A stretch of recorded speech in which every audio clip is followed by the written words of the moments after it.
Selamat datang di kelas saya. Pada pertemuan kali ini kita akan mempelajari tentang pengendalian vektor kecoa. Ya, jadi sebelumnya Anda sudah mempelajari vektor em, nyamuk, kemudian lalat, tikus, siput air, dan lain-lain, maka kali ini akan kita pelajari adalah pengendalian vektor kecoa. Nah, jadi mungkin secara umum mungkin kita akan menganggap bahwa kecoa hanyalah serangga yang hidup liar yang tidak ada manfaat apa, tidak ada masalah kesehatannya bagi manusia gitu, tidak ada dampaknya bagi kesehatan manusia. Namun tahukah Anda bahwa ternyata kecoa ini termasuk sebagai vektor yang dapat menularkan penyakit juga. Nah, apa saja sih kira-kira nanti kita akan bahas ya. Dan ini adalah outline pada pertemuan kali ini, ada pengenalan dari si kecoa, kemudian masalah kesehatan yang diakibatkan oleh kecoa, kemudian bagaimana cara mengendalikan vektor kecoa tersebut. Nah, kita lihat dulu, kita berkenalan dulu lah gitu ceritanya ya dengan kecoa ini ya. Jadi kecoa atau lipas atau coro adalah salah satu ordo serangga hemimetabola yang berasal dari kelas insekta, insekta serangga ya. Jadi ya dia adalah serangga ya si kecoa ini. Kemudian dia merupakan berasal dari ordo serangga hemimetabola ya, yang mana ordo ini terdiri dari 4.000 spesies, 2 superfamili dan 6 famili. Nah, kecoa terdapat hampir di seluruh belahan bumi kecuali di wilayah kutub, karena memang sangat sedikit gitu ya hewan yang bisa hidup di wilayah kutub gitu. Jadi mungkin di situ yang bisa hidup hanya apa beruang kutub ya, penguin, beberapa jenis ikan, beberapa jenis udang, anjing laut, gajah laut, dan lain-lain ya. Kecoa tidak termasuk. Jadi kecoa ada di seluruh dunia, dia tidak terbatas pada suhu dan iklim saja gitu. Cuma mungkin di daerah kutub dia tidak bisa hidup karena terlalu dingin gitu ya, karena suhunya ekstrim. Nah, kemudian kecoa memiliki hubungan yang dekat dengan belalang sentadu atau Montodea dan rayap atau Isoptera. Nah, jadi dia secara struktur tubuh kah mungkin atau secara morfologi dan karakteristik dan sebagainya mungkin dia itu banyak memiliki kesamaan sehingga dia dikatakan memiliki hubungan yang dekat dengan belalang sentadu dan juga rayap. Nah, selanjutnya kita lihat bagaimana karakteristik dari kecoa ya. Nah, jadi kecoa ini memiliki ukuran yang bervariasi, mulai dari yang paling kecil itu ada 2 milimeter ya, sampai yang paling besar ada 6 cm. Itu sebesar apa tuh ya? Sepanjang satu telunjuk kali ya. Nah, ini lumayan gede ya. Jadi yang kita lihat sehari-hari mungkin kalau kecoa rumah tidak sebesar itu kali ya, tapi yang mungkin ya ukurannya itu memang yang dari yang paling kecil sampai yang besar adalah segitu gitu. 6 milimeter sampai 2 milimeter sampai 6 cm. Nah, kemudian kecoa terbesar adalah Megaloblata blaberoides yang berukuran 10 cm jika dihitung bersama teknina. Artinya kalau badannya saja ya kayak tadi ya dia sampai 6 cm, tapi kalau juga dihitung bersama antenanya, ujung kakinya dan lain-lain itu sampai 10 cm. Oh, lumayan panjang juga ya. Satu jengkal tangan kayak gitu 10 cm. Kemudian beberapa spesies kecoa merupakan hewan semi akuatik walaupun umumnya kecoa adalah hewan terestrial. Semi akuatik artinya dia harus ada air-air di sana walaupun dia tidak bernafas dengan insang gitu ya. Jadi harus ada airnya gitu, harus ada basahnya gitu ya. Walaupun umumnya dia terestrial. Terestrial itu maksudnya dia di daratan yang nggak ada airnya gitu. Kalau semi akuatik itu ada daratnya, ada airnya. Kalau terestrial itu kayak kering aja gitu ya. Nah, kecoa ini memang karena dia suka di tempat yang lembab, maka ya sebagian besar kecoa itu memang tinggalnya di tempat-tempat yang ada genangan airnya gitu ya, kayak misalnya di dapur ya, di kamar mandi, kemudian di saluran got ya, di saluran pembuangan di perkotaan, drainase ya, saluran pipa dari corong atap rumah ya, dan lain-lain. Pokoknya yang ada bisa menampung air atau yang bisa menyebabkan kondisi lembab lah. Nah, jadi gelap, lembab, tidak terlalu terang ya, dengan cahaya matahari atau terlalu panas matahari, nah itu dia suka sekali. Makanya rumah adalah salah satu tempat paling ideal bagi kecoa untuk hidup karena beberapa tempat di rumah itu memang lembab, dingin, dan gelap ya, maka itu jadinya di rumah banyak sekali kecoa. Nah, spesies kecoa yang nokturnal, nokturnal ini maksudnya adalah yang aktif di malam hari, dengan diurnal, diurnal ini mungkin aktif di siang hari kali ya, memiliki perbedaan warna yang mencolok. Kecoa nokturnal umumnya terdepigmentasi, sementara kecoa diurnal berwarna cerah mencolok, yang memiliki berbagai fungsi seperti menandakan bahwa spesies itu berbahaya karena memiliki senyawa pertahanan yang beracun ataupun untuk meniru serangga lain. Ya, jadi kalau yang nokturnal, ini mungkin yang paling sering kita lihat ya, yang dia tuh aktif di malam hari. Jadi kalau siang hari biasanya dia bersembunyi ya di tempat-tempat yang gelap maupun di tempat-tempat yang lembab, yang tidak terjangkau oleh manusia pokoknya. Di sudut-sudut bawah meja ya, kemudian di sudut-sudut mati tempat cuci piring, kemudian mana lagi, di kolong, apa, kompor gas ya, di bawah lemari, pokoknya di tempat-tempat yang gelap dan, dingin dan lembab ya. Nah, dia berwarna terdepigmentasi, umumnya warnanya gelap. Kayak kayak kurma ya warnanya ya, kayak yang di atas ini. Coklat ke oranye-oranye, kayak kurma ya. Ya, jadi bahaya juga nih. Dulu pernah saya lihat meme-nya ya kalau, memes ya, bukan meme, memes, kalau orang ini, orang yang rabun dekat seringkali salah ya, jadi kecoa seolah-olah seperti kurma karena warnanya memang sama ya. Nah, sedangkan kecoa yang diurnal itu warnanya mencolok, warnanya cerah dan mencolok dan tidak seperti warna kecoa yang sering kita lihat di rumah. Nah, jadi warnanya yang berwarna-warna cerah dan mencolok ini juga macam-macam nih fungsinya. Ada yang kayak dia supaya menyerupai serangga lain sehingga tidak diserang oleh predator ya. Atau ya seperti umumnya hewan kalau warnanya mencolok dan aneh-aneh itu biasanya dia beracun ya. Berarti orang apa binatang lain yang mendekat atau orang yang mendekat itu akan berhati-hati. Nah, selanjutnya habitat seperti yang saya bilang tadi bahwa oh enggak ini yang di ini dulu nih. Yang di jenisnya dulu ya. Jadi kecoa ini hidup di seluruh jenis habitat. Di hutan ada, di rumah, di drainase, hingga di sarang serangga sosial. Maksudnya kayak di sarang yang banyak serangganya seperti di bawah celah-celah got ya, di mana di sana tidak hanya kecoa serangganya ya, ada semut juga, ada belatung misalnya ya, ada belalang, ada kutu dan semacamnya.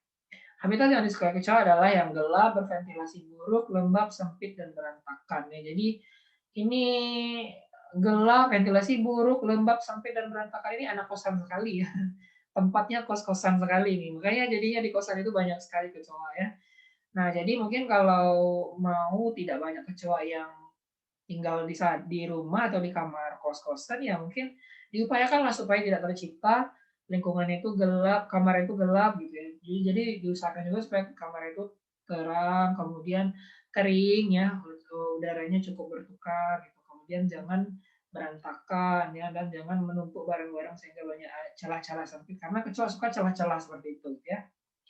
Nah, kecoa umumnya ditemui di daerah tropis dari 30 derajat lintang utara hingga 30 derajat lintang selatan. Di alam liar, kecoa biasa ditemui dalam tumpukan daun atau dalam gumpalan tanah. Ya, jadi kalau di semak-semak atau di rimba ya atau di hutan, memang dia tidak hidup di dalam rumah saja ya, di alam juga dia bisa. Nah, kalau di alam dia hidupnya itu di bawah tumpukan, di dalam tumpukan daun atau di gumpalan tanah. Pokoknya di tempat-tempat yang sempit, yang ada celah-celahnya, yang gelap dan yang lembab. Nah, itu dia suka sekali. Makanannya macam-macam ya. Umumnya kalau di rumah dia suka makanan sisa-sisa makanan manusia dia suka ya. Kayak mungkin remah-remah roti dalam kemasan roti. Jadi mungkin kita makan roti lalu tidak 100% habis isinya masih ada bubuk-bubuk roti di dalamnya. Nah, itu dia suka. Atau misalnya kayak sisa makanan di tempat cuci piring, nah itu dia suka ya. Ya seperti itu. Selanjutnya kita lihat bagaimana metamorfosis dari kecoa, ini dari extension umn.edu.com ya. Nah, jadi mula-mula telur, ini mungkin telurnya sering sekali kita lihat ya biasanya di kolong-kolong lemari, di kolong-kolong meja yang sudah tua ya. Ini biasanya ada telurnya nih nempel-nempel atau di kolong lemari ya atau di bawah perabotan-perabotan lama di gudang ini biasanya ada ya, telur ini. Nah, kemudian dia menetas menjadi nimfa satu. Nah, ya karena dia memang bukan metamorfosis sempurna, maka siklus metamorfosisnya ini tidak melibatkan fase larva dan juga fase pupa atau kepompong. Ya, jadi setelah telurnya menetas dia menjadi nimfa satu ya atau tempayak bahasa bahasa Jawanya atau bahasa mana tuh ya, pokoknya tempayan ya. Nah, kemudian setelah dia di fase nimfa 1 lalu dia tumbuh dan berkembang, maka kemudian akan lama-lama menjadi nimfa 2 ya. Jadi tubuhnya mungkin sudah lebih sempurna dibandingkan nimfa 1, kemudian ukurannya juga sudah lebih besar dibanding nimfa 1. Kemudian apa lagi? Struktur organ tubuhnya itu sudah mulai sempurna kecuali sayap ya. Jadi dia belum punya sayap nih nimfa ini. Nah, kemudian dia tumbuh menjadi dan berkembang menjadi fase dewasa 1 ya, di mana dewasa 1 ini akhirnya sudah mulai tumbuh sayapnya, kemudian mulai muncul pada yang nokturnal ya, mulai muncul garis kuning di atas kepalanya ya. Si kecoa ini itu jadi ciri khas juga dari kecoa rumah ya, ada garis kuning, ada kerah bajunya ya di lehernya atau di atas kepalanya ya, dewasa 1. Jadi sayapnya mulai tumbuh. Dan ukurannya juga mulai bertambah ya. Sedangkan yang terakhir adalah dewasa 2 di mana kecoanya sudah seperti kecoa yang kita lihat sehari-hari ya. Sayapnya sudah sempurna, kemudian ukuran tubuhnya sudah maksimal ya. Segede apa tuh kira-kira? Satu genggaman lah ya. Nah, jadi itu adalah fase kecoa dewasa dan nantinya dia akan mencari pasangan ya untuk kawin dan juga kembali bertelur. Nah, selanjutnya apa sih kerugian dari kecoa terhadap manusia ya? Jadi sebenarnya kalau dikaji-kaji ternyata banyak juga ya kerugian kecoa ini gitu. Kalau dulu sebelumnya mungkin kita cuma mengira bahwa kecoa ini adalah hewan yang serangga yang muncul karena mungkin ada barang-barang tua atau kayu-kayuan ya atau benda-benda yang sudah lama dan tidak disusun atau benda berantakan gitu ya. Nah, dan mungkin kita anggap dia itu tidak mengganggu seperti semut atau cicak. Namun tahukah Anda ternyata banyak kerugian yang dimunculkan atau yang diakibatkan oleh si kecoa. Nah, yang pertama ada namanya kontaminasi.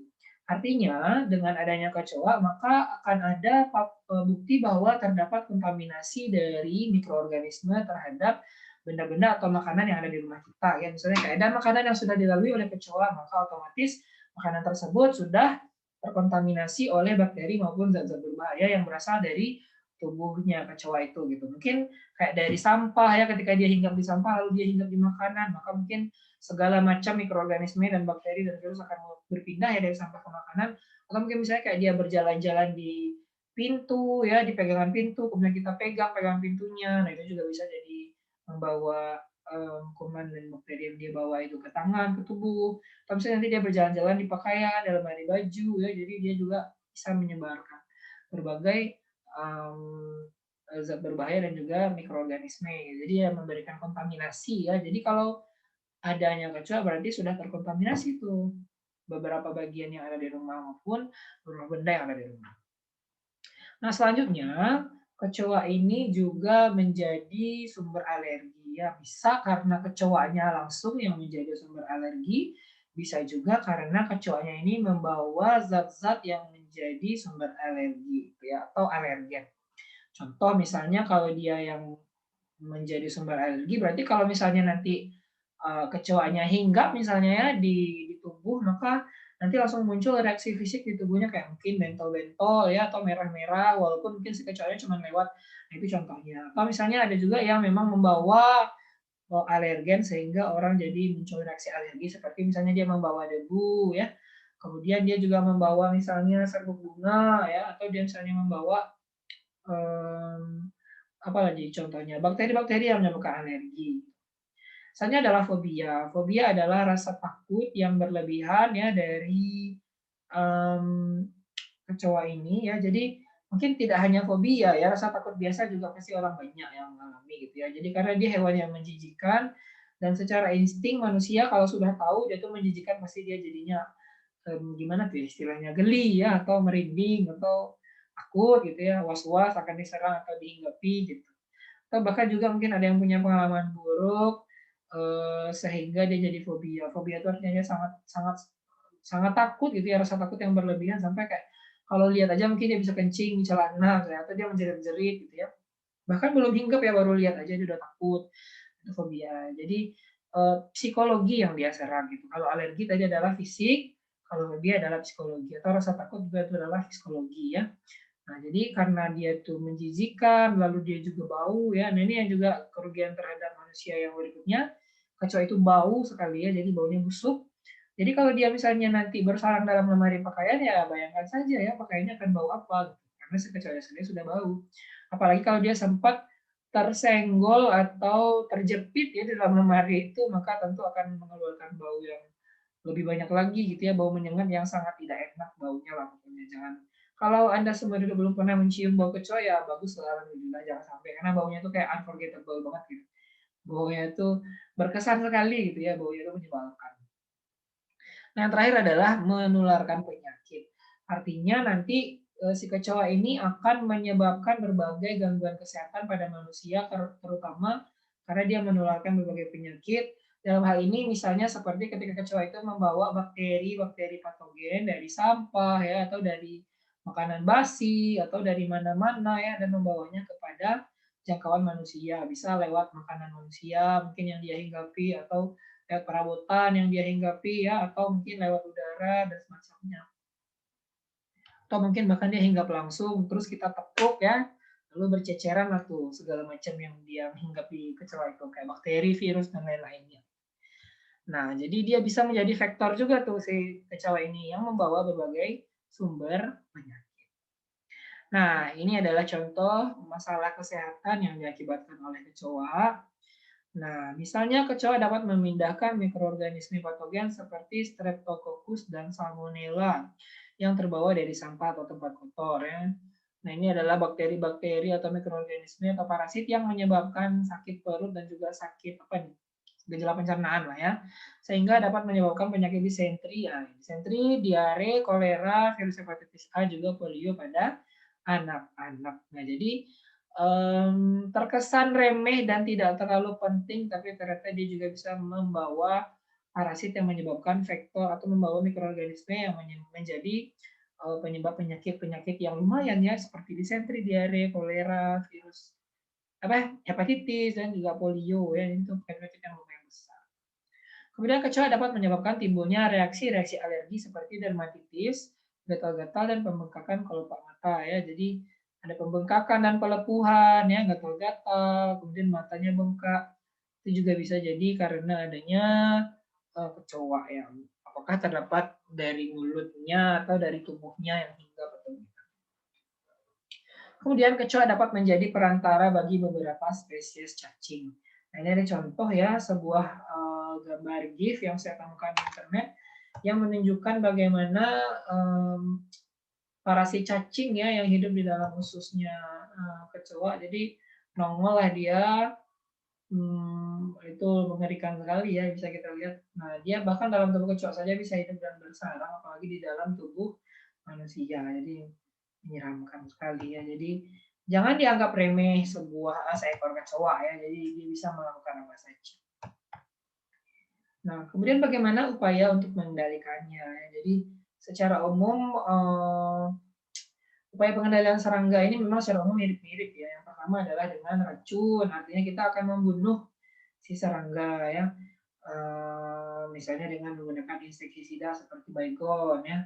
Jadi disemprot lah tuh sehingga nanti si kecoanya mati gitu ya. Atau mungkin dia mengalami masih tetap hidup dengan umur yang lama tapi mengalami gangguan kesehatan seperti misalnya pencernaannya rusak ya, atau mungkin indera-indera sensoriknya sudah tidak berfungsi dan sebagainya. Nah, kemudian yang kedua adalah dengan menggunakan penghalau. Artinya dia menggunakan zat-zat kimia yang tidak membunuh si kecoa tapi membuat si kecoa ini tidak mau mendekat. Gitu. Seperti adanya wangi-wangian ya kayak parfum, itu kecoa nggak suka. Kemudian kayak ada diffuser tertentu. Diffuser tuh kayak apa ya, yang sering digunakan untuk aromaterapi. Jadi air dijadikan gas dengan alat itu gitu. Jadi dia menguap gitu. Nah, kemudian karbol. Karbol itu adalah zat-zat yang membersihkan, yang digunakan untuk membersihkan lantai ya. Jadi baunya bau-bau, kalau mungkin Anda sering dengar ya, bau sabun pel itu bau karbol lah, itu maksudnya ya. Jadi kecoa nggak suka karena baunya lumayan menyengat. Nah, sedangkan itu tadi pengendalian yang kimiawi ya. Sedangkan pengendalian yang non kimiawi, yang pertama itu adalah dengan cara sanitasi. Artinya adalah untuk menjaga kebersihan dari setiap perilaku dan juga setiap aktivitas yang dilakukan ya. Karena memang kecoa itu sukanya yang berantakan, yang bau, yang jorok, yang kotor ya, yang ada sampah-sampah sisa makanan ya, dan ada yang bertumpuk-tumpuk, ada benda-benda tua. Nah, itu si kecoa suka sekali. Jadi kalau mau mengendalikan secara non kimiawi ya yang pertama bersihkan ya. Jangan sampai ada yang berantakan, jangan sampai ada yang berserakan, jangan sampai ada yang mengotori ya di rumah gitu karena itu nanti bisa lama-lama menjadi habitatnya si kecoa. Nah, kemudian adalah penghalang fisik. Nah, penghalang fisik ini misalnya dengan menggunakan berbagai cara supaya si kecoa ini tidak masuk, seperti kayak memasang kelambu apa tuh istilahnya kelambu tempel ya pada pintu, kelambu tirai pada pintu. Jadi kan dia tuh full ya dalam satu pintu, nanti dia akan ada magnetnya, jadi dia tek tek tek tek menempel lah tuh dia jaringnya sehingga tidak ada celah untuk si kecoa bisa masuk karena dia rapat ya. Makanya nyamuk sama lalat juga nggak bisa masuk lagi kecoa ya. Nah, atau misalnya hal fisik misalnya di meja makan yang mau diletakkan mungkin sepanjang malam ya, lalu mau ditaruh makanan di sana mungkin diberi alasnya dengan piring yang berisi air ya, atau kaki mejanya diberikan gelas yang berisi air sehingga kecoanya tidak bisa naik ke dalam meja, ke atas meja dan hinggap di makanan karena sudah terhalang oleh air ya yang ada dengan wadah-wadah yang digunakan. Pokoknya berupaya bagaimana cara supaya kecoanya tidak tersentuh pada makanan maupun pada benda-benda maupun ke rumah ya. Jadi penghalang fisik. Yang ketiga adalah perangkap, artinya memang sengaja menyediakan suatu alat atau suatu apa tuh istilahnya ya, suatu objek yang digunakan untuk menangkap si kecoa atau menjerat si kecoa. Jadi kecoa terjerat di sana atau dia terjebak di sana sehingga dia tidak bisa lagi keluar atau sehingga dia tidak bisa lagi mengganggu di rumah gitu ya. Misalnya kayak ada penjebakan yang menggunakan lem misalnya. Jadi ketika si kecoa itu tergoda dengan bau-bau makanan yang jadi umpan, maka dia nanti akan menempel di lem ya, sehingga dia tidak bisa bergerak lagi atau mati di sana ya karena ini. Atau misalnya dia menggunakan perangkap elektronik ya juga ada tuh sekarang sudah canggih ya.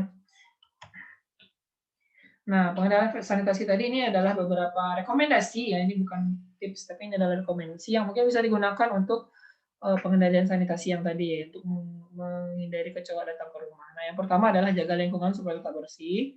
Ini tentu saja benar ya, karena memang kecoa hidup di tempat yang berantakan dan bau ya, dan kotor dan jorok dan berserak-serakan. Yang kedua, menjaga sirkulasi udara rumah agar tetap kering dan tidak pengap. Karena kecoa suka tempat yang lembab. Kalau di situ terang dan terlalu kering udaranya, dia mungkin tidak akan suka gitu ya. Mungkin dia akan sukanya pada tempat yang lebih gelap dan lebih pengap, yang lebih lembab.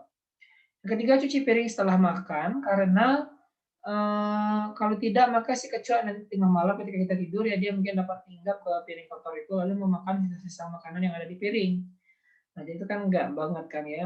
Mudah-mudahan lah saat mencuci piring dia bisa tercuci bersih dan tapi kan kita tidak pernah tahu ya bahwa yang kita cuci itu sudah 100% bersih atau belum.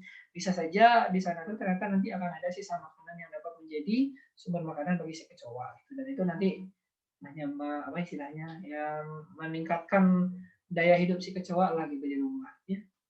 Kemudian rajin mengepel lantai terutama lantai dapur karena di dalam sabun peli itu ada karbonnya ya, ada OH-nya, ada alkoholnya. Maka serangga kurang suka ya kalau dia itu terlalu kering dan terlalu bau alkohol seperti itu. Kemudian tidak meletakkan sampah di dalam ruangan terlalu lama ya karena memang kecoa itu ya suka ya karena sampah itu dia sempit, banyak celah-celahnya, kemudian baunya busuk ya. Apalagi kemudian dia lembab biasanya. Nah, itu adalah tempat yang sangat disukai sekali oleh si kecoa. Kemudian memperbaiki kebocoran apapun karena kebocoran inilah awal mulanya yang menyebabkan kelembaban dan juga itu juga yang mungkin bisa menjadi sumber datangnya kecoa karena di situ ada celah yang bocor ya atau ada lubang yang bocor maka nanti kecoa masuk ke rumah lewat situ. Kemudian mencuci kemasan makanan sebelum dibuang. Kayak misalnya Anda kalau misalnya makan mie ya biasanya kan memang setelah makan mie selesai kadang kuahnya masih ada atau bumbunya masih ada di sana langsung dibuang ke tong sampah kayak gitu. Padahal itu yang disukai sekali oleh kecoa gitu, sisa-sisa makanan seperti itu. Nah, jadi kalau mau dibuang untuk kedepannya mungkin wadah pop mie-nya itu ya dicuci bersih dulu sampai dia itu tidak ada warna atau tidak ada bau ya. Jadi sampai putih kosong baru dia dibuang ke tempat sampah. Begitu juga yang lain seperti misalnya kaleng sarden, apalagi misalnya kayak bungkus lontong ya. Jadi mungkin habis beli lontong disalin ke piring lalu dibuang ya itu. Itu kan banyak di dalam tuh sisanya ya. Sisa santannya, sisa isian lontongnya dan lain-lain. Nah, itu juga menjadi sumber makanan bagi kecoa. Jadi biasakan semuanya serba bersih dan serba tidak ada sisa ya, baik dari segi makanan dan lain-lain. Baik, demikian saja saya rasa pertemuan kita pada kesempatan kali ini. Terima kasih banyak atas perhatian Anda semua. Mudah-mudahan apa yang saya sampaikan dapat dipahami dan dimengerti dan diambil manfaatnya. Dan juga saya mohon maaf kalau misalnya ada kesalahan kata. Terima kasih banyak. Sampai jumpa lagi di kelas saya yang berikutnya.